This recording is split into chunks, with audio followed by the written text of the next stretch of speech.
from the day we were born, we were sworn to a legacy. Enemy in front of me, fighting for supremacy. Pedigree of blood stains filling up my memory.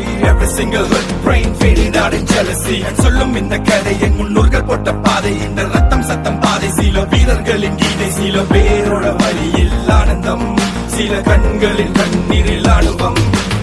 நீ சொல்லிக்காம இது சண்டியர்கள் பூமி, ஒரு சண்டை என்று வந்து விட்டால் ஆயுதங்கள் சாமி.